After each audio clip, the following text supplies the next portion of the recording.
Buenas tardes. Ahora vamos a hablar sobre la hipertensión pulmonar. La hipertensión pulmonar en general se caracteriza por una elevación de la presión de la arteria pulmonar que puede resultar de varias causas subyacentes.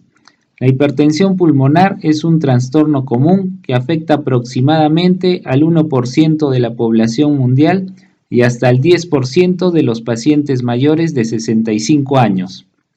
Las causas más comunes son la enfermedad del corazón izquierdo, las enfermedades pulmonares crónicas, mientras los trastornos que se originan principalmente en los vasos pulmonares, incluida la hipertensión arterial pulmonar y la hipertensión pulmonar tromboembólica crónica, siguen siendo afecciones relativamente raras. La hipertensión pulmonar se define principalmente por variables hemodinámicas y se subdivide en pre- y postcapilar. Es posible que se requiera más información obtenida de imágenes, patología, genética y fenotipado clínico para una subclasificación precisa de la hipertensión pulmonar. Acá tenemos los parámetros hemodinámicos en hipertensión pulmonar que serán realizados en el cateterismo derecho a un paciente en la sala de hemodinamia. La hipertensión pulmonar se caracteriza por una elevación anormal de la presión arterial pulmonar media y puede estar asociada con varias afecciones clínicas. Sobre la base de los hallazgos clínicos y fisiopatológicos, la hipertensión pulmonar se clasifica en 5 grupos diferentes, según la causa subyacente de la enfermedad. Tenemos el grupo de hipertensión arterial pulmonar, de hipertensión pulmonar debido a enfermedad cardíaca del lado izquierdo, de hipertensión pulmonar debido a enfermedad pulmonar o hipoxia, y la hipertensión pulmonar tromboembólica crónica, y por último tenemos el quinto grupo de hipertensión pulmonar con mecanismos poco claros o multifactoriales. La importancia de tal clasificación depende de sus implicancias de tratamiento. Los pacientes dentro de un grupo específico tienden a ser manejados de manera similar, lo que refuerza la necesidad de un enfoque diagnóstico adecuado para establecer un tratamiento adecuado. Además, estos grupos tienen una epidemiología distinta, de acuerdo con la condición basal asociada con el desarrollo de hipertensión pulmonar. Es solo a través de la comprensión de estos diferentes perfiles epidemiológicos que se pueden desarrollar políticas de salud específicas. Acá tenemos la distribución global de las formas más prevalentes de hipertensión pulmonar, en donde vemos que las más comunes es la hipertensión pulmonar debido a enfermedades cardíacas del lado izquierdo y la hipertensión pulmonar debido a enfermedades pulmonares crónicas. Acá vemos la heterogeneidad en la distribución de los subtipos de hipertensión arterial pulmonar. Por ejemplo, vemos que la hipertensión arterial pulmonar idiopática es más prevalente en algunos países como Argentina. Y, por ejemplo, la hipertensión pulmonar asociada al VIH es bastante prevalente en Sudáfrica. Vamos a hablar ahora de los mecanismos fisiopatológicos. La hipertensión pulmonar se define por una presión media de la arteria pulmonar de al menos 25 milímetros de mercurio durante el cateterismo cardíaco derecho en reposo. La hipertensión pulmonar no es una enfermedad única, sino una característica hemodinámica que se encuentra en un grupo bastante grande de enfermedades que pueden resultar de mecanismos fisiopatológicos precapilares, arteriales o postcapilares, venosos. La clasificación clínica actual de la hipertensión pulmonar reúne grupos de hipertensión pulmonar que comparten criterios hemodinámicos similares y tipos de lesiones vasculares pulmonares con el fin de optimizar los enfoques terapéuticos, predecir los resultados de los pacientes y facilitar las estrategias de investigación. Sin embargo, los 5 grupos diferentes de hipertensión pulmonar Exhiben varios puntos en común y se comparten reguladores claves e incluyen una combinación de los siguientes en diversos grados de importancia. Hay una disfunción endotelial pulmonar, acumulación significativa de células vasculares pulmonares, reclutamiento pulmonar excesivo de células inflamatorias y la presencia de mutaciones genéticas específicas y factores ambientales.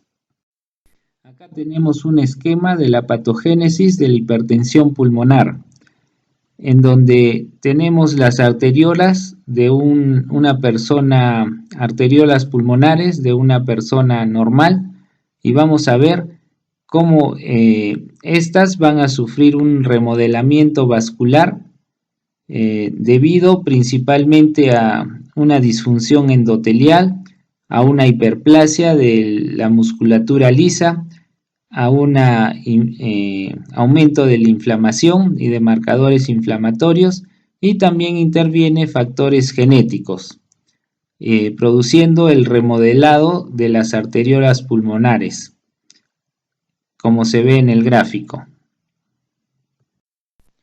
Se ha demostrado que algunos genes son los principales factores predisponentes para la hipertensión pulmonar y son responsables de las formas hereditables de la enfermedad.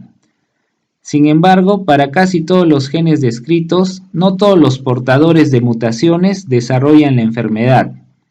Es decir, hay una transmisión autosómica con penetrancia incompleta, lo que explica la presencia de mutaciones genéticas en casos aparentemente esporádicos. Además de las mutaciones en los principales genes BMPR2 para la hipertensión arterial pulmonar y EIF2AK4 para la enfermedad veno-oclusiva pulmonar hereditaria recesiva, otros genes han estado involucrados en un número muy limitado de casos. También se han encontrado mutaciones genéticas como parte de las enfermedades sindrómicas, mutaciones del gen ACVRL1 en la telangiectasia hemorrágica hereditaria y del TBX4 en el síndrome de rótula pequeña. Acá tenemos una representación esquemática de los diferentes genes involucrados en la hipertensión pulmonar. Tenemos, por ejemplo, el caveolin 1, el BMPR2, endoglin y TBX4, todos estos genes que estarían alterados en la hipertensión pulmonar. Ahora vamos a hablar de los mecanismos de falla ventricular derecha. En hipertensión arterial pulmonar, la poscarga en el ventrículo derecho aumenta debido a varios mecanismos adaptativos. El ventrículo derecho es capaz de hacer frente a un aumento de 3 a 5 veces en la poscarga.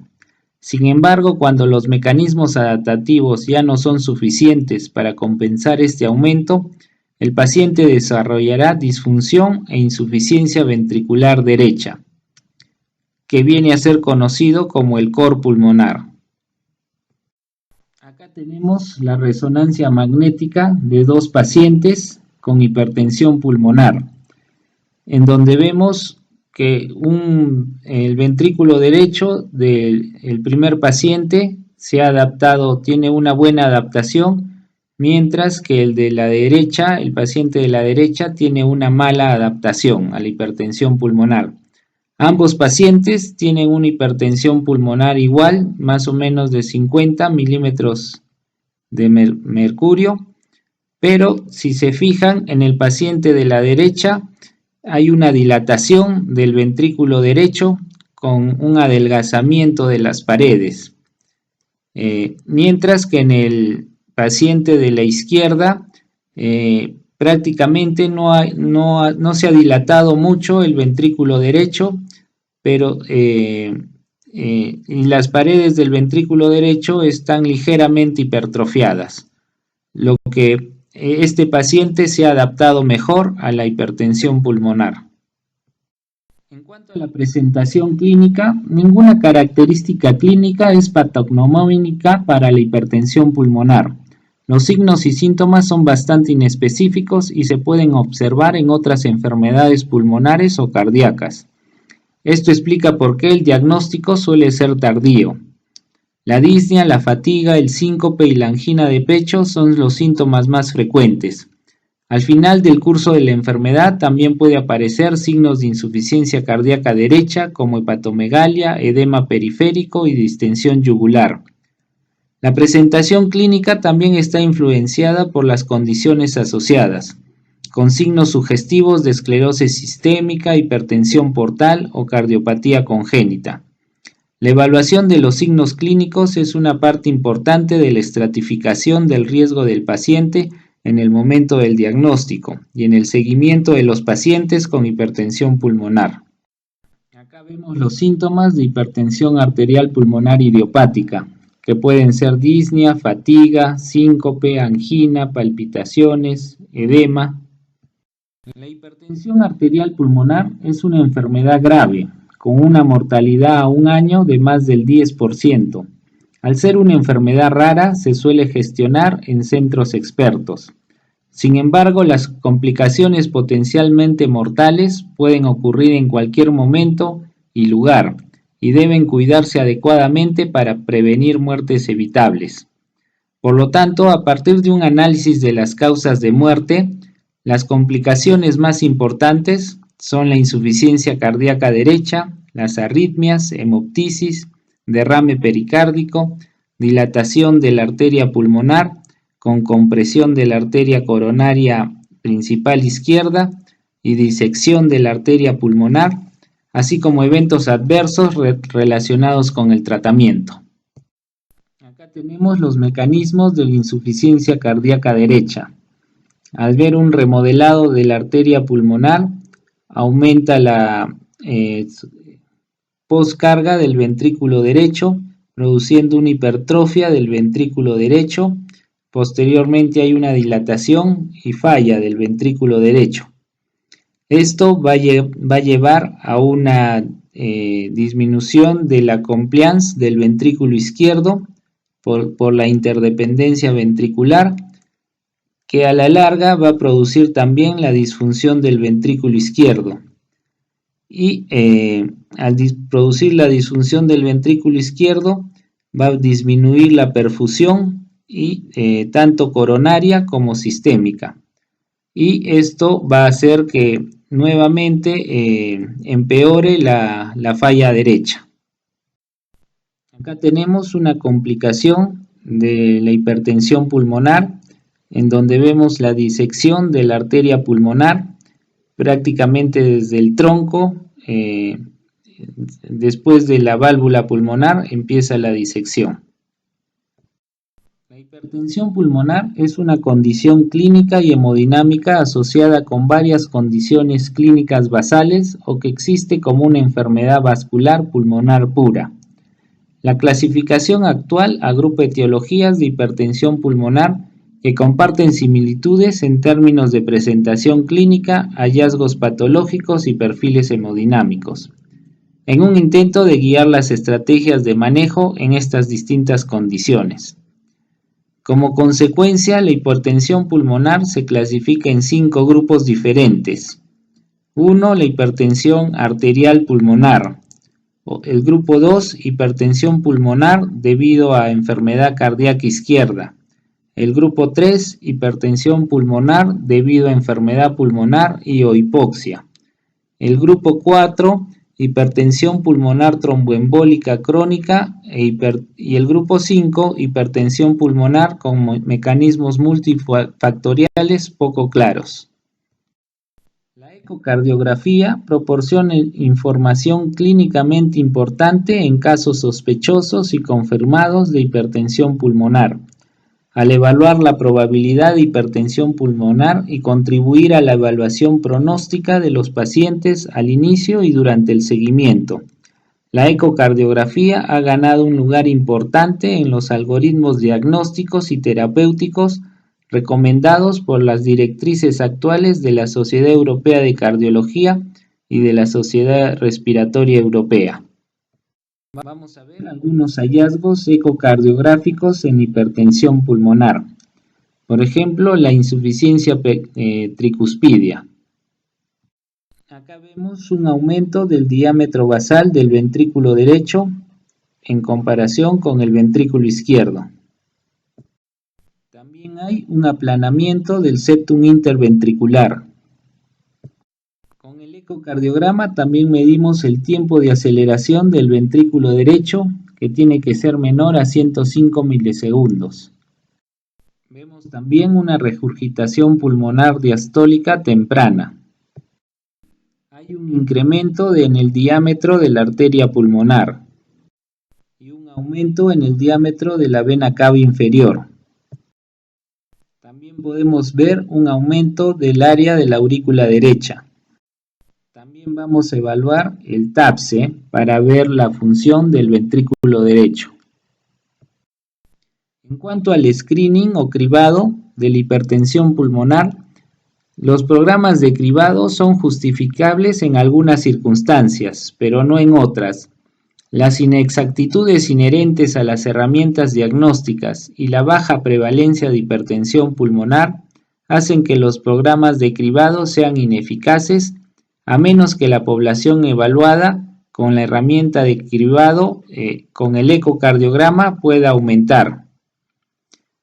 En el reciente Simposio Mundial de Hipertensión Pulmonar se recomendaron programas de detección de hipertensión pulmonar en pacientes con esclerosis sistémica asintomática, portadores de la mutación BMPR2, pacientes con hipertensión portal y algunos grupos con VIH, telangiectasia hereditaria o portadores de mutaciones y cardiopatías congénitas. El diagnóstico de hipertensión pulmonar se basa en el criterio hemodinámico de presión arterial pulmonar media mayor o igual a 25 milímetros de mercurio, evaluada mediante cateterismo cardíaco derecho. La investigación debe incluir todas las posibles causas de la hipertensión pulmonar según su probabilidad y frecuencia en la población. La ecocardiografía es la prueba no invasiva más importante como indicador para una evaluación diagnóstica adicional. Los pacientes que son elegibles para el cateterismo cardíaco derecho siempre deben ser remitidos a centros de hipertensión pulmonar, donde las habilidades técnicas y los procedimientos estandarizados permitirán la máxima confiabilidad de la medición hemodinámica. En el centro de referencia, un equipo multidisciplinar debatirá sobre datos clínicos y hemodinámicos para proponer el mejor programa terapéutico y de seguimiento. Acá tenemos una evaluación ecocardiográfica que se hace a un paciente con hipertensión pulmonar. Acá tenemos, por ejemplo, una gammagrafía de perfusión que se le realizó a un paciente en donde se evidencian múltiples defectos segmentales sugestivos de enfermedad tromboembólica crónica. Vamos a hablar ahora sobre el tratamiento de la hipertensión pulmonar. La hipertensión pulmonar es una afectación común que puede ser el resultado de varias causas subyacentes, incluidas enfermedades cardíacas o pulmonares, trastornos primarios dentro de la vasculatura pulmonar, como la hipertensión arterial pulmonar y la hipertensión pulmonar tromboembólica crónica. La hipertensión pulmonar se define por una presión arterial pulmonar media de 25 milímetros de mercurio o a más en reposo, evaluado por cateterismo cardíaco derecho. Sobre la base de la presión de llenado del corazón izquierdo, determinada principalmente como presión de cuña arterial pulmonar, la definición hemodinámica distingue precapilar cuando es menor la presión en cuña menor a 15 milímetros de mercurio y postcapilar cuando es mayor a 15. La hipertensión arterial pulmonar se caracteriza por la presencia de hipertensión pulmonar precapilar, es decir, una presión arterial pulmonar media mayor de 25 y una presión arterial en cuña menor a 15. Y resistencias vasculares pulmonares superiores a 3 unidades, en ausencia de otras causas de hipertensión pulmonar precapilar. La Hipertensión pulmonar postcapilar se subdivide en postcapilar aislado o combinado, de pre y postcapilar. Aunque la hipertensión pulmonar se define principalmente por variables hemodinámicas, es posible que se requiera más información obtenida de las imágenes, la patología, la genética y el fenotipado clínico para una subagrupación adecuada de acuerdo con la clasificación clínica de la hipertensión pulmonar. Hay condiciones específicas que incluyen hipertensión pulmonar limítrofe y la hipertensión pulmonar con el ejercicio. Acá tenemos un esquema del tratamiento de los pacientes con hipertensión pulmonar. Tenemos medidas generales como evitar el embarazo, la vacunación contra la influenza, neumococo, dar apoyo psicológico. Hay que también promover la actividad física, dar terapia de oxígeno. Si hay mucho dolor, se puede dar anestesia regional. Y dentro de la terapia de soporte tenemos los diuréticos como la furosemida y espironolactona, la terapia con oxígeno a largo plazo, la anticoagulación, generalmente con warfarina para mantener un INR de 2 a 3. Hay que corregir la deficiencia de fierro y hay que tratar también las comorbilidades como hipertensión pulmonar y el manejo de arritmias. 3 vías principales de señalización están involucradas en la patobiología de la hipertensión pulmonar y están dirigidas con medicamentos específicos. La vía de la endotelina, la vía del óxido nítrico GMP ciclasa y la vía de la prostaciclina.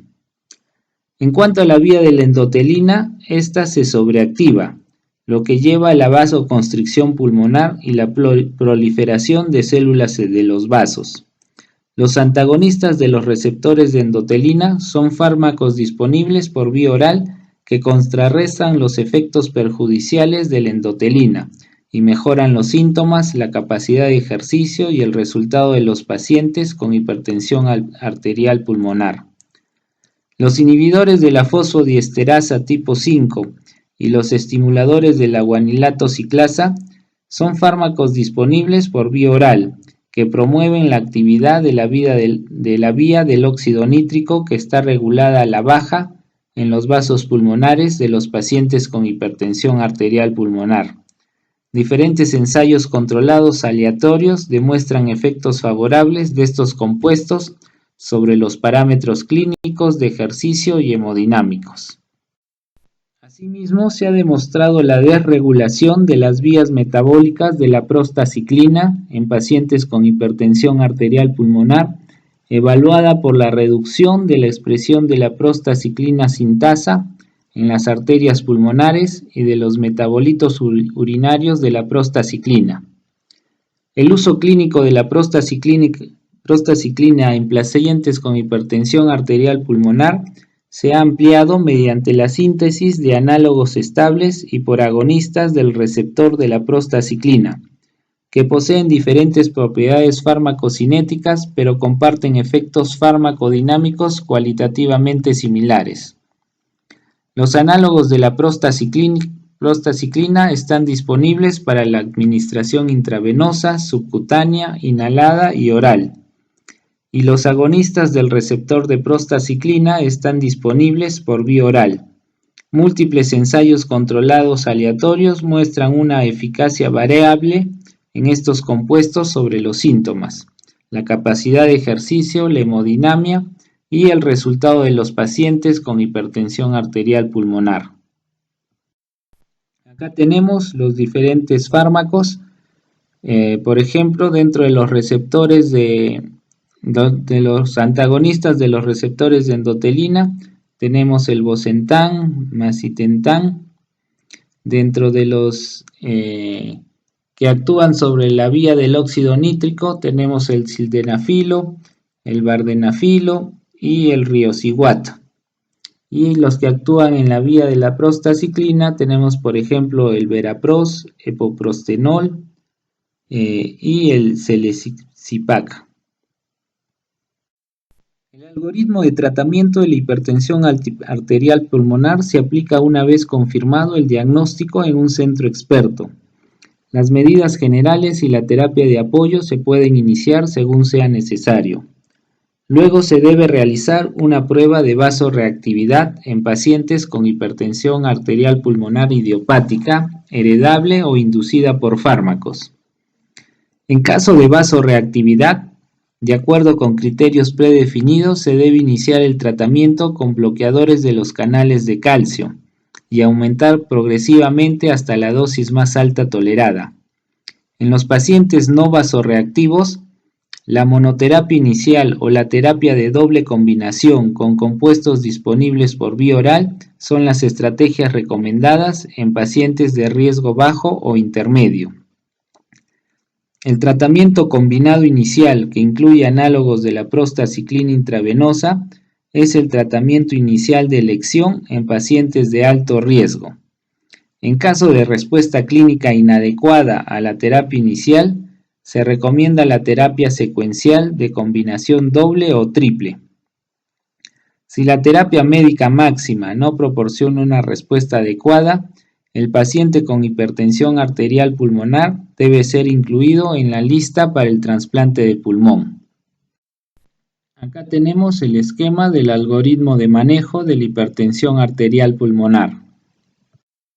A pesar de los recientes avances en el manejo médico, el trasplante de pulmón y corazón-pulmón siguen siendo una opción de tratamiento establecida en pacientes con hipertensión arterial pulmonar en etapa final a pesar de la terapia médica óptima.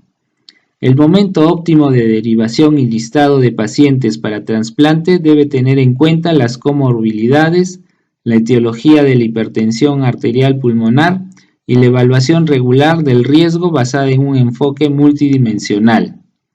Con la excepción de la hipertensión arterial pulmonar debido a una enfermedad cardíaca congénita compleja, el trasplante de doble pulmón es la opción preferida sobre el trasplante combinado de corazón y pulmón, ya que la función cardíaca se recupera después del trasplante en la mayoría de los casos. El uso de soporte vital extracorpóreo como puente hacia el trasplante urgente puede considerarse en centros expertos en pacientes seleccionados con insuficiencia cardíaca derecha refractaria a pesar del manejo médico óptimo en una unidad de cuidados intensivos. Con una tasa de supervivencia a los 5 años que varía del 50 al 75%, el trasplante en hipertensión arterial pulmonar puede considerarse como un procedimiento que salva vidas para los pacientes con síntomas graves. Acá tenemos un algoritmo para considerar a un paciente para el trasplante pulmonar. Acá vemos la curva de sobrevida después del trasplante pulmonar en los pacientes con hipertensión pulmonar arterial. Ahora vamos a hablar sobre la hipertensión arterial pulmonar idiopática. Es una condición rara caracterizada por la remodelación progresiva de las pequeñas arterias pulmonares, el aumento de la poscarga del ventrículo derecho y la consiguiente falla, en ausencia de una condición basal identificable o factor desencadenante. Para ello es obligatorio una extensiva investigación diagnóstica junto con la medición hemodinámica invasiva con el fin de garantizar que la elevación de la presión de la arteria pulmonar se asocie con un patrón precapilar. 3 vías principales se han asociado con la fisiopatología de la hipertensión arterial pulmonar idiopática: las vías de la endotelina, óxido nítrico y prostaciclina. El desarrollo de terapias específicas dirigidas a estas vías ha mejorado significativamente la supervivencia en las últimas 2 décadas. Aunque la enfermedad se mantiene como una condición implacablemente progresiva, esta mejora en la supervivencia también se acompañó de una mejor capacidad funcional y calidad de vida, cambiando así por completo la vida diaria.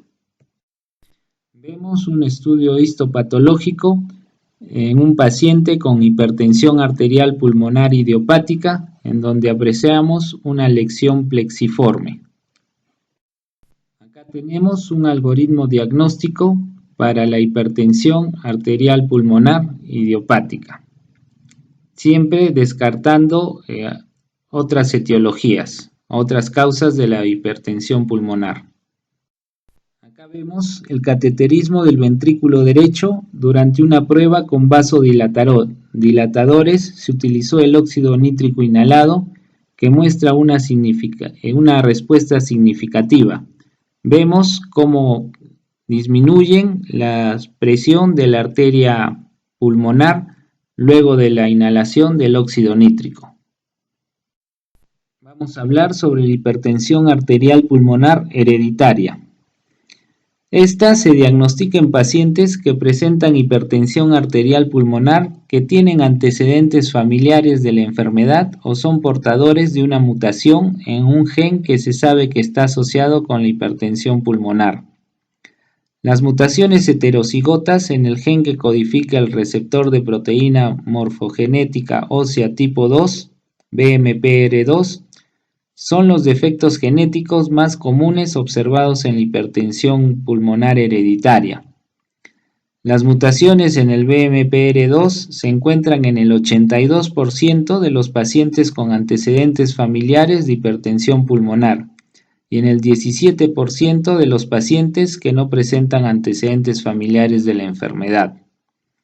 Otros genes causales incluyen miembros de la vía de beta del factor de crecimiento del transformador beta, incluida la activación de la quinasa 1 similar al receptor y la endoglina, así como la caveolina 1 y el canal de dominio de dos poros de potasio de la subfamilia K, miembro 3, KCNK3.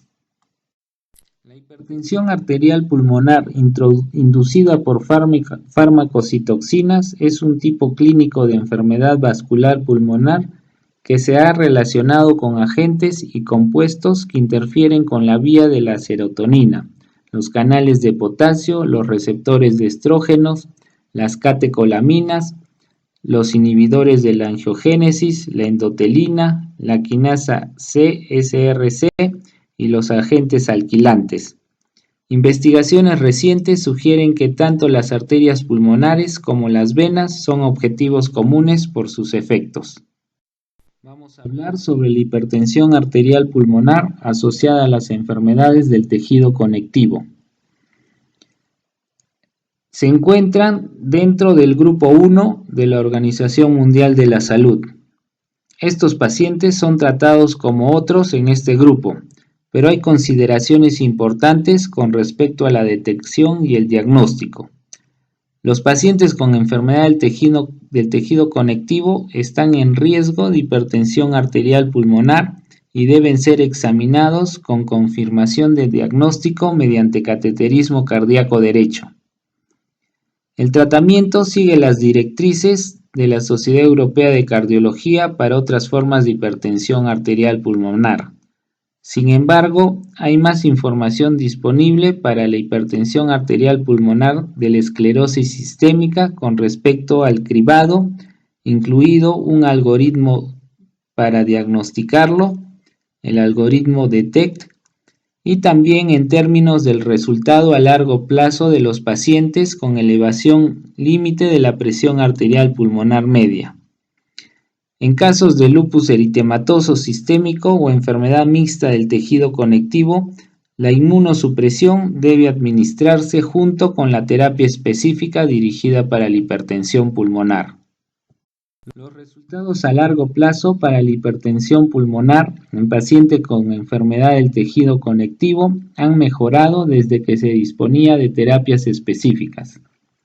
Ensayos recientes con criterios de valoración de morbilidad-mortalidad y una alta proporción de pacientes que reciben tratamientos combinado han demostrado beneficios comparables para los pacientes con enfermedad del tejido conectivo e hipertensión arterial pulmonar, que para aquellos con hipertensión arterial pulmonar idiopática, en contraste con la respuesta atenuada que fue característica de los estudios anteriores a corto plazo que evaluaron la mejoría en la prueba de caminata de 6 minutos.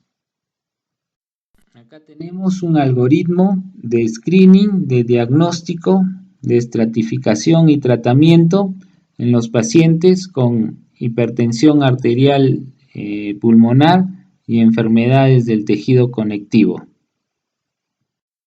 La hipertensión portal con o sin enfermedad hepática puede tener consecuencias importantes en la circulación pulmonar, debido a complejas interacciones fisiopatológicas entre el hígado y los pulmones. Hay dos trastornos vasculares pulmonares distintos asociados con la hipertensión portal: el síndrome hepatopulmonar, caracterizado por deterioro del intercambio gaseoso debido a derivaciones intrapulmonares, y la hipertensión portopulmonar, que es una forma particular de hipertensión arterial pulmonar. La hipertensión portopulmonar es una complicación grave de la hipertensión portal, que afecta el estado funcional, la capacidad de ejercicio y la supervivencia de los pacientes afectados. La detección de la hipertensión portopulmonar mediante ecocardiografía transtorácica debe realizarse en pacientes sintomáticos y en todos los candidatos a trasplante hepático.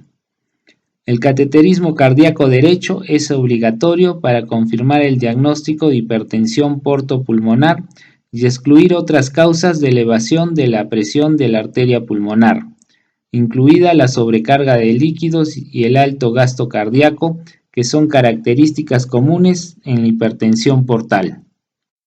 El tratamiento de la hipertensión portopulmonar es similar al de otras formas de hipertensión arterial pulmonar, aunque muy pocos ensayos han investigado los efectos de las terapias dirigidas a la hipertensión pulmonar en esta indicación particular. Los anticoagulantes y los bloqueadores de los canales de calcio generalmente no están indicados en este entorno. Los medicamentos dirigidos a la hipertensión pulmonar se pueden usar para mejorar la hemodinamia pulmonar y conectar a los pacientes con hipertensión portopulmonar grave con el trasplante de hígado. Sin embargo, el impacto del trasplante hepático en los resultados de los pacientes con hipertensión portopulmonar sigue siendo impredecible. Si bien la hipertensión portopulmonar no controlada se asocia con un mayor riesgo de insuficiencia cardíaca derecha perioperatoria y muerte, la estabilización, mejoría o normalización de la hemodinamia pulmonar después del trasplante hepático parecen ser objetivos alcanzables en pacientes seleccionados con hipertensión portopulmonar. Hipertensión arterial pulmonar asociada a cardiopatías congénitas. La hipertensión arterial pulmonar se asocia comúnmente con cardiopatías congénitas y se relaciona con el tipo de defectos subyacentes y estrategias de reparación. Las derivaciones pulmonares grandes pueden desarrollar hipertensión arterial pulmonar si no se tratan o se reparan tarde. La hipertensión arterial pulmonar, cuando está presente, aumenta notablemente la morbilidad y la mortalidad en pacientes con cardiopatías congénitas. Se han logrado avances significativos para los pacientes con síndrome de Eisenmenger en fisiopatología, pronóstico y terapia dirigida a la enfermedad. Los pacientes con hipertensión arterial pulmonar y cardiopatías congénitas y derivaciones de izquierda a derecha pueden beneficiarse del cierre tardío del defecto si la resistencia vascular pulmonar es normal o casi normal.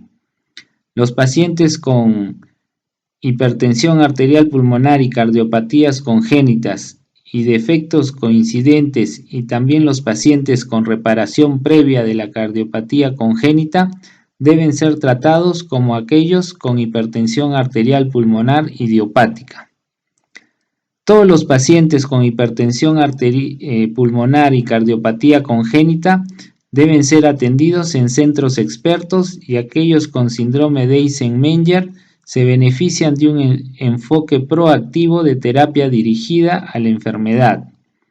Más investigación en este creciente campo cardiovascular está claramente justificada.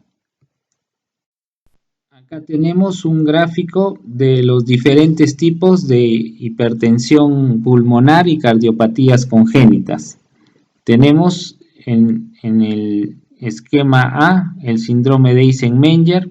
También podemos tener hipertensión pulmonar con shunts de izquierda a derecha, o también podemos tener la hipertensión pulmonar con pequeños shunts, o incluso puede quedarse la hipertensión pulmonar después del cierre del defecto.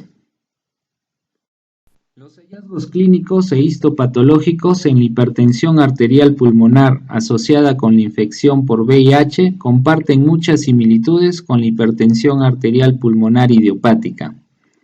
Con la disponibilidad de terapias antirretrovirales altamente activas, administradas en combinación con terapias dirigidas a la hipertensión pulmonar, el pronóstico de la hipertensión pulmonar asociada con la infección por VIH ha mejorado notablemente en los últimos años.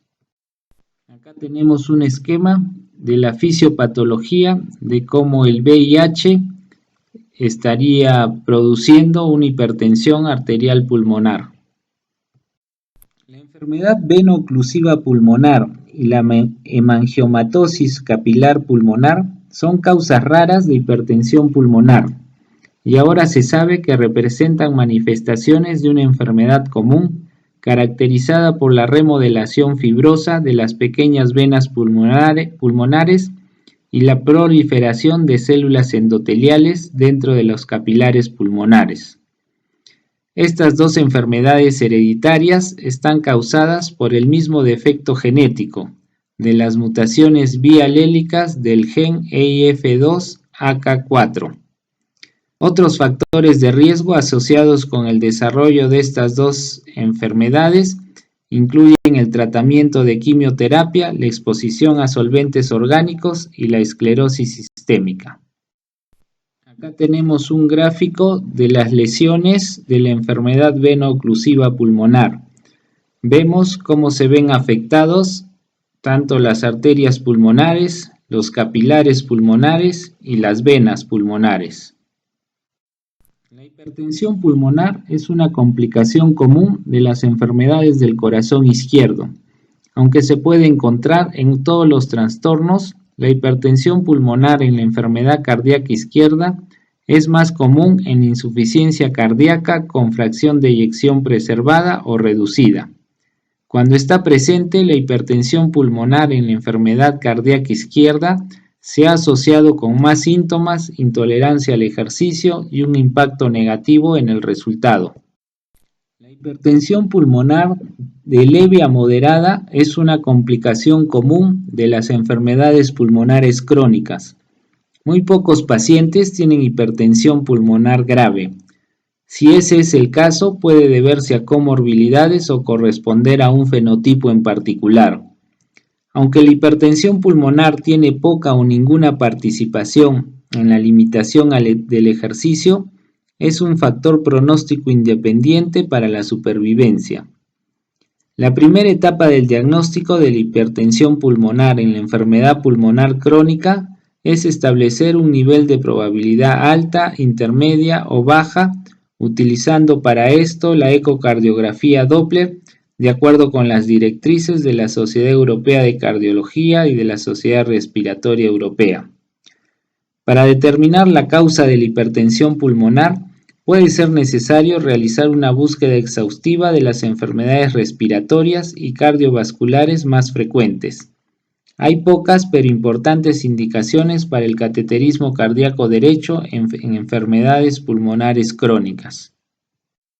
Las principales indicaciones para el cateterismo cardíaco son candidatos para trasplante pulmonar, sospecha de hipertensión arterial pulmonar o hipertensión pulmonar tromboembólica crónica, y cuando la hemodinámica pulmonar es susceptible de tener implicaciones terapéuticas significativas.